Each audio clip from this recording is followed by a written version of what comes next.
Are you absolutely sure it's just a cold?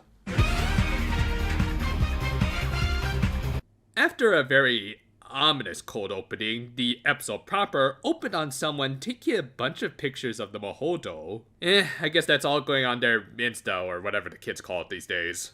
I can't even make out half of what these hashtags are supposed to say. No, actually, this girl named Kaori Shimakura enjoyed spying on her classmates as she had aspirations of becoming a journalist.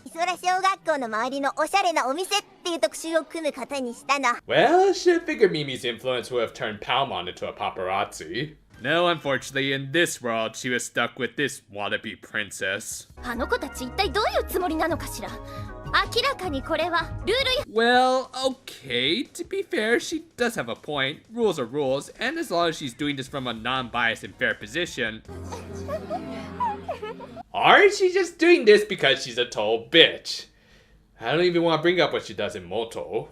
As a result of her loudmouth, everyone in class gave them suspicious looks, and of course Seki-sensei got involved considering, child labor laws and all that. The Ojamajo responded by saying that they weren't working part-time, which was technically true. I mean, they weren't receiving any sort of financial incentive, unless you count the spheres. Of course, they then had to explain why they were working at the Mohodo, which they wrote off as helping Aiko's...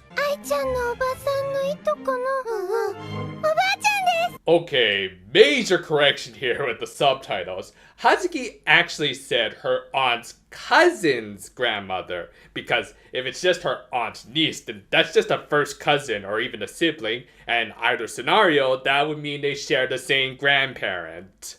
In the case of an aunt's cousin, that would be a second cousin, and the grandmother would therefore be a great-grandaunt, which, to be fair, doesn't immediately come to mind when describing family relationships, and therefore was at least an acceptable lie.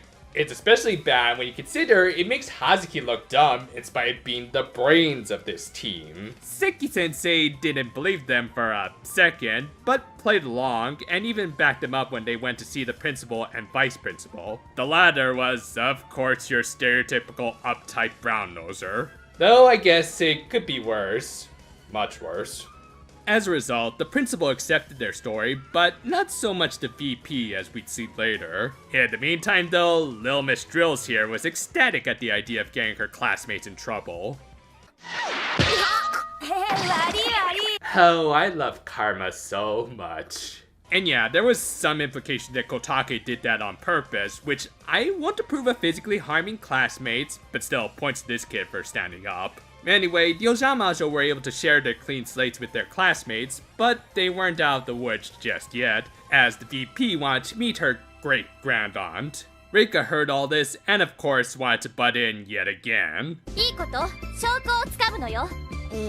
That's the face of someone who would rather work with a crazy chick in a pink hat. Thankfully, Seki put them in their place, and they were removed at least for the remainder of this episode. I mean, obviously, they are going to make a comeback, but we may as well enjoy the peace and quiet while we can. The Ojamajo rushed to the Mohodo to inform Majurika, only to find that she and Lala had left, and oh geez, those eyes. Wow, I never realized Hazuki was related to Shigaraki.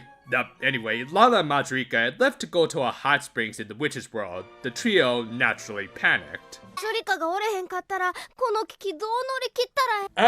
Crazy thought. You could just say the shop is closed today and that you would need to reschedule. I mean, the VP did kind of spring this on you guys pretty suddenly. But nope, this is a comedy anime after all, so they had to do the old body double act, which they did by convincing Della to play along when she came to collect some payments as usual, while also pulling a Looney Tunes. Of course, she was also doing this for a price, but I'm sure Majurika could afford it, along with over 100,000 yen worth of spheres. Regardless, she played the role fairly well, until...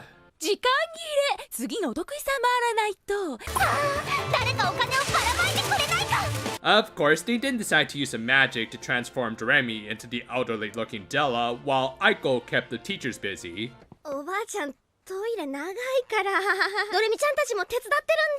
Hey, as someone who's helped his grandfather use the facilities, I'd be surprised if they've even got him on the seat yet. It worked, but I guess older disguises require more magic, and thus it quickly wore off. おばあちゃんめっちゃトイレちこなって。 Okay, these past couple of episodes have put way too much focus on the water closet. Likely figuring that the spell might last longer on a different person, Doremi tried turning Hazuki into the old lady Della, but since this is Doremi we're talking about, it didn't go so well. Aiko soon came in and was able to cast a spell a little too well. Maybe we could do like a parent trap thing together sometime. Okay, is this show trying to be every cliche 90s comedy ever? Whatever the case, they managed to convince the VP, again with some help from Seki-sensei. Yeah, throughout this episode, the teacher was clearly helping the girls, and now that she was alone with them, she could finally confront them over their lies. そんなに先生のことが信頼できないってわけ？なんだか悲しいな。 The most insane part about this whole episode is the fact that this lady is still single. Of course, they couldn't reveal all of their secret magical lives to Seki, but they still asked her to trust them, and because she's just a good person, she recognized that some people have secrets that they just don't want to share. 話したくない辛いこと、それを全部打ち明けなければ仲間と呼べないなら。 I swear I am almost done with that video, just give me a little more time. Though she had also invited all of their parents to clarify things with them as well. Again, they technically told the truth of what they were doing, you gotta love those loopholes, and the teacher assured the parents what their girls were doing was safe. With that, the episode ended on a nice note, with all of the parents showing their full support for these little witches in training. Thankfully, there was a little less potty humor this week, making for a fairly wholesome episode. I still don't think it was all that great, as it did feel a little crowded due to them needing to highlight 3 side characters, as well as the usual magical antics, but at least one of those spotlight characters was pretty awesome.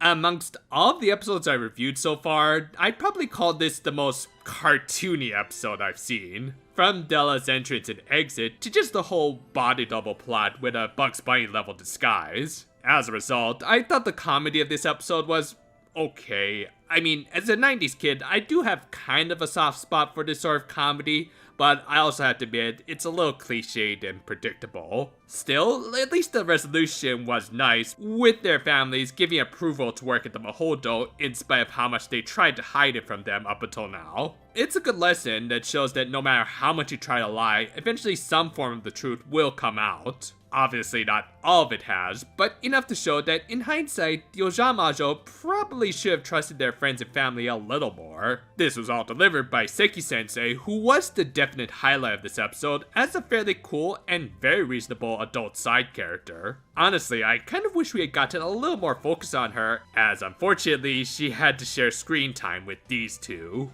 I think trying to give major introductions to 3 characters in one episode was a mistake. I mean, I understand that these two, especially Reika from what I've peeked at, will become significant later, but I think if they were going to get introductions, they probably would have been better off just getting their own episodes, especially if they were just going to be ejected halfway through. We already knew Reika was a bit of a haughty brat, and this didn't add much. So why take away screen time from Seki? She could have discovered the Ojamajo working at the Mahodo by herself, and the episode would have probably been a little bit more tightly written as a result. Granted, that's just how I feel, and overall, I feel that this was an okay episode. There was some good development between the Ojamajos and their friends and family, and some passable, if dated, comedy. As I say in the review, I'm almost done with the Higurashi video, so I'll shoot for either a Thursday or Friday release. It's been a little tricky gathering all of my thoughts about this series since I did have to rewatch and read some stuff, but I enjoyed the whole process and will probably make more videos for this series as we approach the day of Halloween. Look forward to it, and until then though, farewell for now my friend!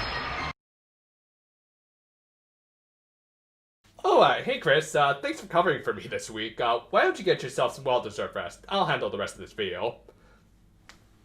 So let's see, how much do we have left? Farewell for now, my friends, and all that, I guess.